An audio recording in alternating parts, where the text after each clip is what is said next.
Back in the Cold War era, when countries weren't so friendly with each other, things got pretty intense between the USA and the Soviet Union. The story is about a surprising aircraft fight where a special American rocket, instead of exploding, got stuck in a Soviet fighter jet.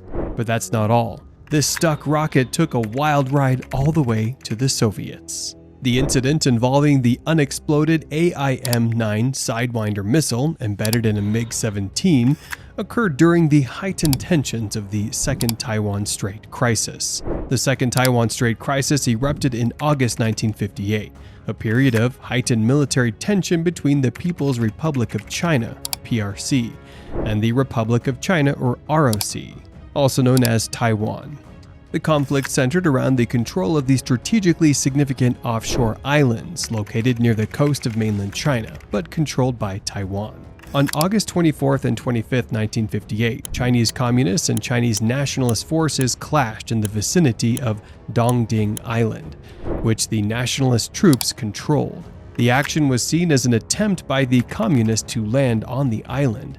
This was the only naval and amphibious landing action, and the Communist forces were repelled from taking the island.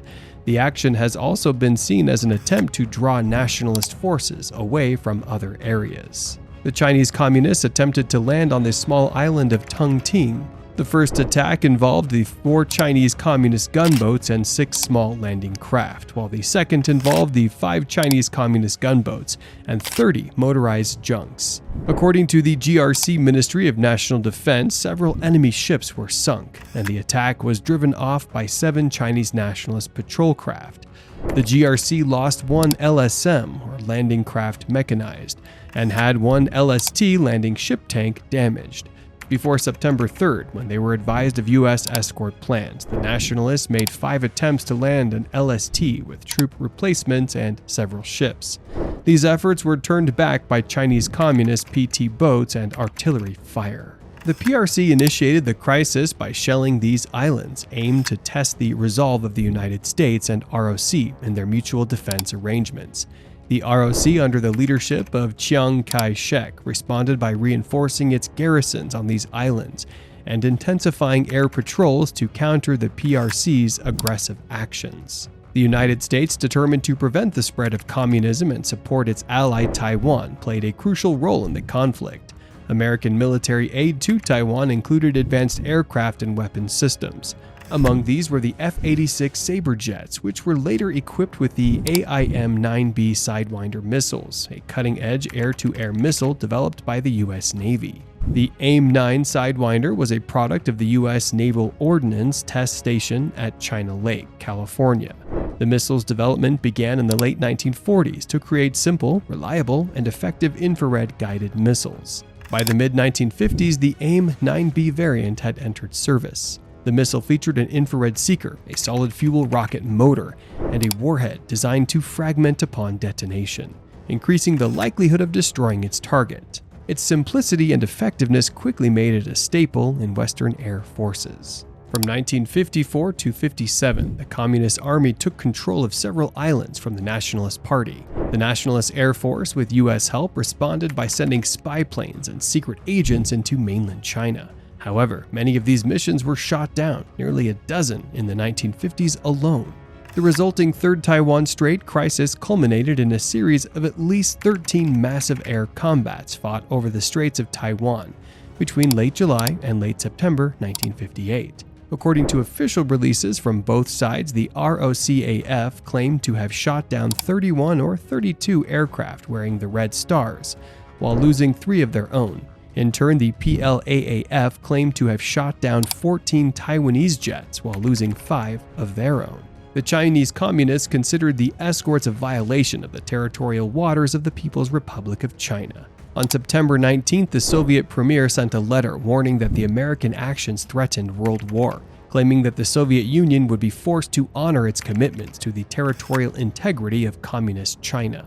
The letter was rejected by the American government. In the late summer of 1958, an unusual event occurred involving the AIM-9 Sidewinder missile. On September 24, 1958, pilots from the Republic of China Air Force flying North American F-86F Sabre interceptors engaged in combat with MiG-17 fighters of the People's Liberation Army Air Force. During one of these dogfights, a ROCAF pilot fired an AIM-9 Sidewinder missile at a Chinese MiG-17. The missile successfully hit the target, embedding itself in the fuselage of the MiG-17. However, the missile failed to detonate. Despite being struck by the missile, the MiG-17 managed to return to base safely.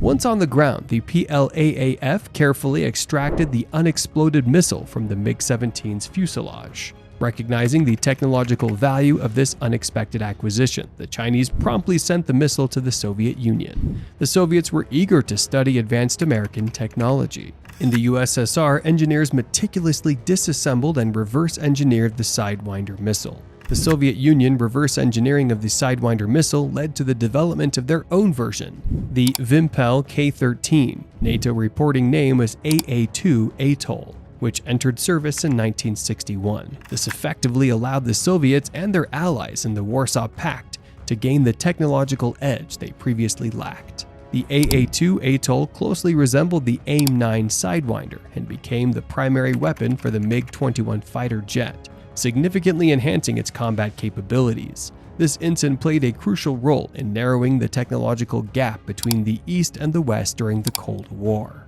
The immediate diplomatic fallout included heightened tensions between the US and the USSR. The United States was outraged by the Soviet Union's acquisition of their advanced missile technology, which significantly leveled the playing field in terms of military capabilities. The incident underscored the need for better safeguards against the loss of sensitive military technology.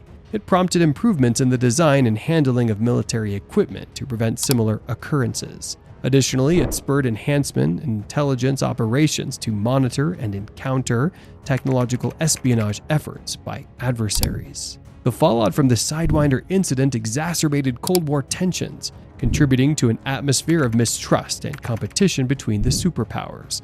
It served as a reminder of the high stakes involved in military technology and the potential for significant diplomatic crises arising from seemingly isolated incidents. The transfer of the Sidewinder technology underscored the rapid pace at which military technology could be equalized between rival superpowers. The ease with which the missile was transported and analyzed by the Soviets raised concerns about the robustness of US counterintelligence measures. The event garnered significant attention from the public and the media. The public's reaction was one of fascination and intrigue given the Cold War context and the advanced technology involved. The media extensively covered the incident, highlighting both the technological prowess and the geopolitical implications.